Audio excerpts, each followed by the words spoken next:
All right, so we're back up here, ready to get to work. I've got some weeds to cut. Let's get started. So I was thankful to have a friend give me this old push mower that hadn't ran in a couple years. All I did was replace the pull cable and add a little starter fluid, and it was able to fire right up. This thing came in clutch, being able to have a mower up here.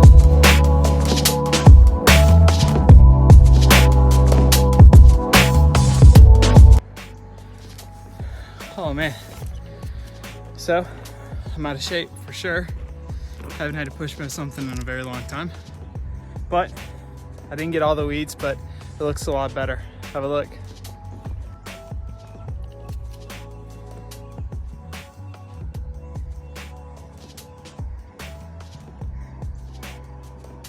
There's Mrs. Phoenix.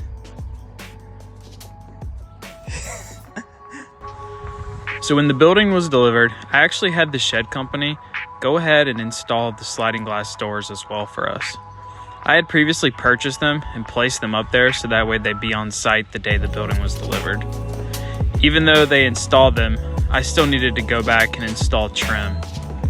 I went ahead and painted everything so that way while I was plumbing the doors and getting them right, the paint would be drying and I could have it ready for install when I was done. There was no flashing installed, and it seemed like the rough openings were a little bit bigger than what they should have been. However, they still worked. I kind of angled the screws on the sides and placed one screw every 6 inches. I wanted to go ahead and get the flashing installed because it was supposed to be raining pretty good the next day. After putting all the screws in, I went ahead and started adjusting the rollers. While the door on the right hand of the screen went together pretty quickly, the other one took a little bit of a challenge. I went ahead and flipped over the boards once they were done drying on the one side and painted the other side as well. I used the Valspar window and trim paint, and it covered pretty nicely just for one coat. I went ahead and flipped them even though they were still wet because that side was going to be going against the house anyway and it wouldn't really be seen. I went ahead and put a second coat on the outside trim just that way it'd be done. So we are back in the tiny house and it is a nice dreary rainy day outside, which is perfect because I ended up getting all of that wood and stuff painted yesterday, all those anchors in the bottom of the house that I did off camera. So now I'm working on layout, figuring out exactly where everything's gonna go. So the idea was for this window to be like a bathroom window. So I'm gonna try to center the bathroom walls on this window and kind of figure out where the actual 3 walls are gonna go in the door. So that way I can kind of go ahead and just tape everything out and get a good feel for how much space we're gonna have. All right, so I'm gonna start just by finding center, and then we're gonna do 4 foot wide for the bathroom, and then just go ahead and start there.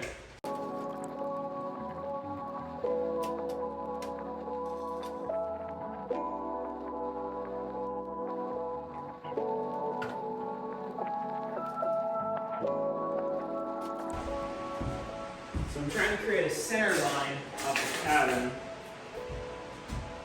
so that way I know exactly how far off I can be.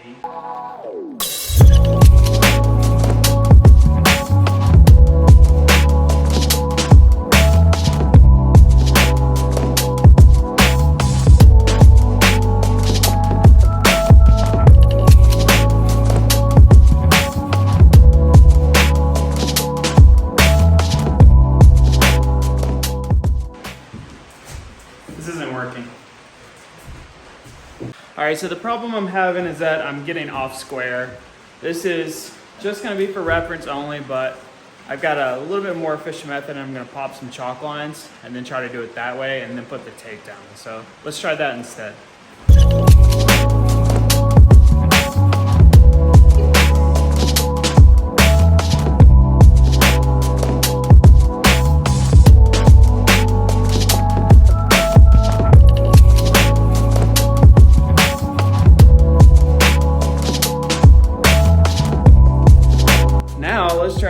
tape down again.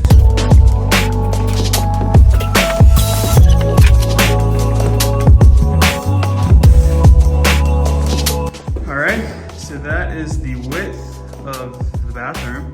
So now let's go ahead and get its length.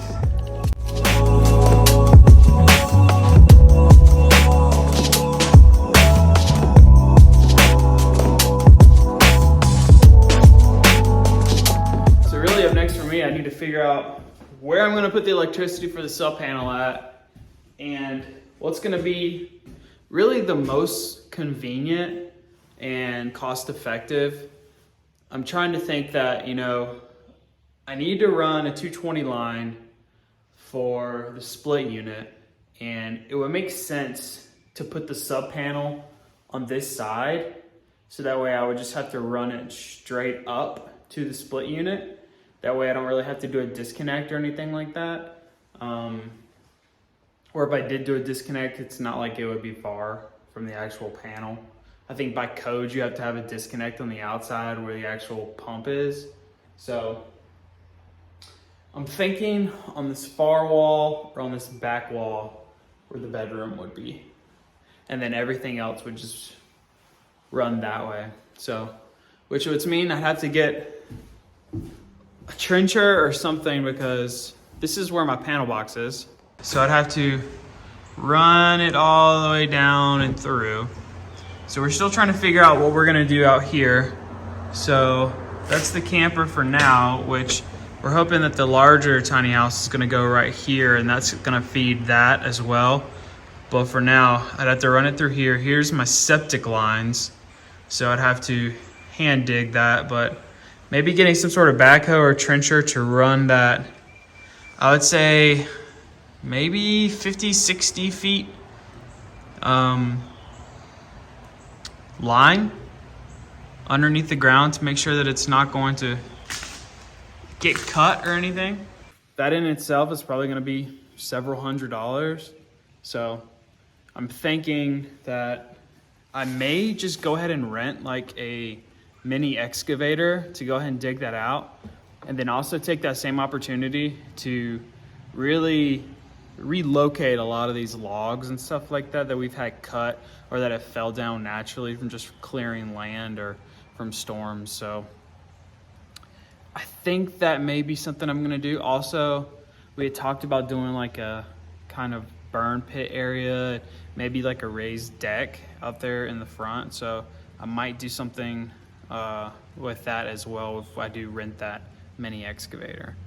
But right now, I need to focus on getting this locked up, getting the waterproofing done on these doors. As you can tell, they still need some flashing, still need caulk, still need trim.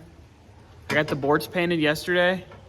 They're ready to go on, but can't put those on until I can put the flashing on. Can't put the flashing on in the rain.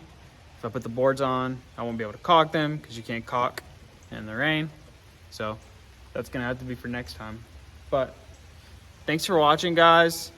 Thanks for tuning in. Please subscribe, like this video if you're interested in following our journey with the tiny house, and see you guys next time.